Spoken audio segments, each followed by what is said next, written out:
Hello everybody. I created a PDF document below. It's only 7 pages long, and of course most of it's pictures, and giving you instructions on creating my best Speedlight mod. It's not just my best, it's the best I've ever used, and I can guarantee you I've used well over 100 different Speedlight mods, countless of which I created myself. It's very simple. While people are cooped up, this is now really a time to do a lot of stuff that we don't normally have time for, but learning lighting and learning how to use your speedlight's a big one. Here's the back view of it. Actually, it's just a plastic yard sign that you would get at Lowe's or Home Depot. It's this green sheeting here, and then some hook and loop strips that actually have a sticky backing on them, and then some non-sticky backing hook and loop strips. All of this is obtainable at your local Lowe's or Home Depot, except for the translucent tracing paper, which you would get like at an art store. Also, too, a laminating sheet is available at the art store or Home Depot. Usually a Home Depot would also have tracing paper, but not always, I believe, because tracing paper is always found at an art store. Here you can actually see the back side. There's 4 Velcro strips that actually hold the mod to the head of your speedlight.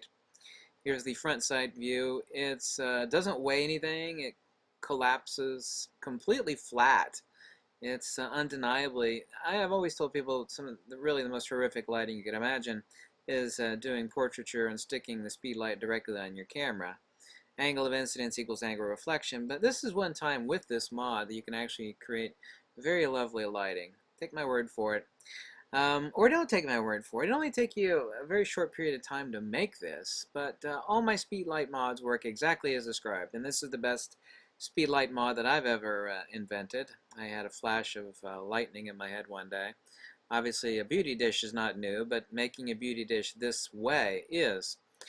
Yeah, let me scroll down here where you can see it. This is with the translucent head off. Obviously, the silver reflector points inwards towards the speedlight. And, it's basically a beauty dish. And here you can see the hook and loop attachments. Here you can also see the placement of the hook and loops for the back.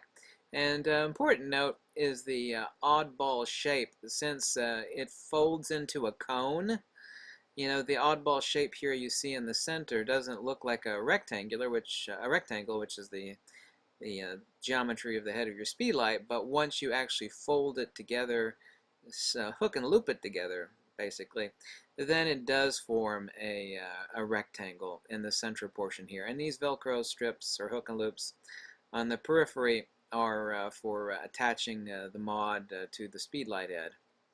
And here we see the inside, and here you see the hook and loops here and the correct placement, and also to the diameters of the center and of the translucent window, if you will, also to the diameter of the interior, which is 10 inches wide. And yeah, it's very easy to make, and my God, it works really good. Really good. So now's the time to learn lighting. Like I said, since it collapses so flat and it works so wonderful, it's wonderful for a lot of this stuff, not simply headshots and portraiture. I found it's actually quite brilliant for creating even smooth, dappled lighting on even small product shots. So create one if you feel the inclination, but I've created a lot of speedlight mods and I've never created one this good. I mean that. So the link is below. It's a PDF document. Thank you so much for watching. Bye.